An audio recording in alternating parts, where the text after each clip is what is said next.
So what's going on at the State House? It's a really interesting year. This is the first time we've dealt with pandemic during the entire legislative session. A lot of challenges in covering the legislature remotely. There are some meetings that can only be covered remotely.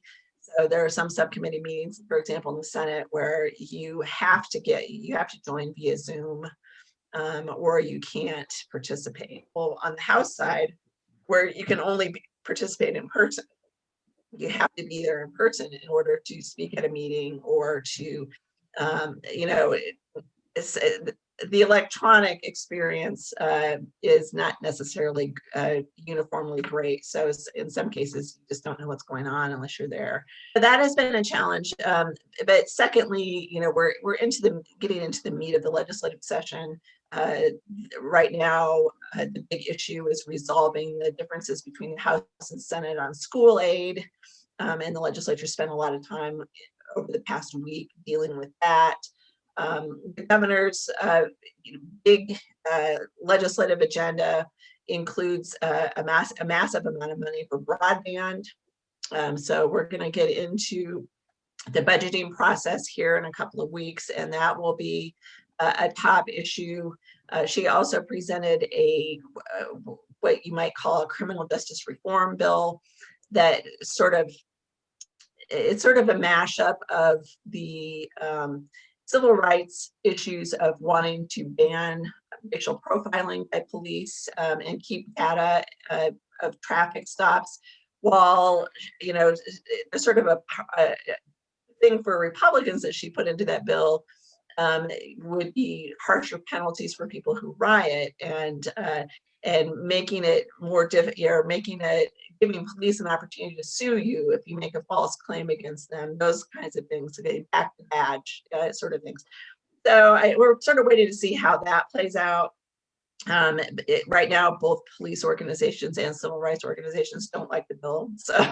So maybe it's a perfect compromise. If everybody hates it, I don't know. But, well, first of all, the constitutional amendments, the one I mentioned on abortion, is aimed really at telling judges that, contrary to an opinion that the Supreme Court put out in 2018, that there is no right to abortion in the Iowa Constitution. And so essentially that is aimed at giving abortion restrictions that are approved by the legislature an easier time in the courts.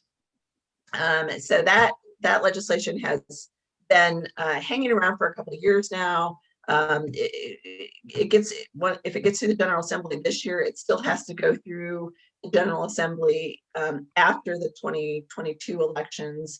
Before then it goes to the ballot. The other one that they were working on this year dealt with gun rights. That legislation essentially puts the language of the Second Amendment, right to bear arms from the U.S. Constitution into the state constitution of Iowa. But then it also adds a higher bar for challenges to gun right legislation or efforts to curtail gun rights. That it gives that an extra burden in court. So yeah. Voters will see that on their next general election ballot.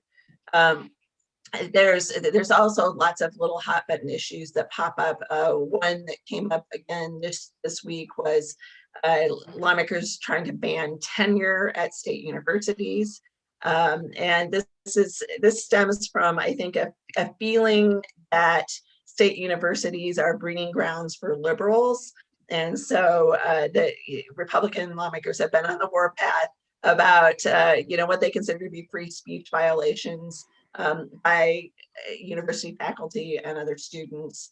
And this is their way of, I think, sending a message. I think it's more about sending a message than actually going through with legislation, because you have a lot of farm groups, they're concerned, and rightfully so, that ag-related research could be curtailed if our state universities can't attract quality faculty because they don't have tenure.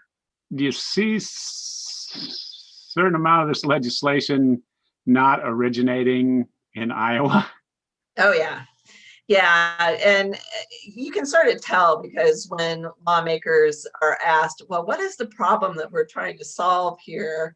They're told, oh, well, we just are trying to proactively close a loophole, blah, blah, blah.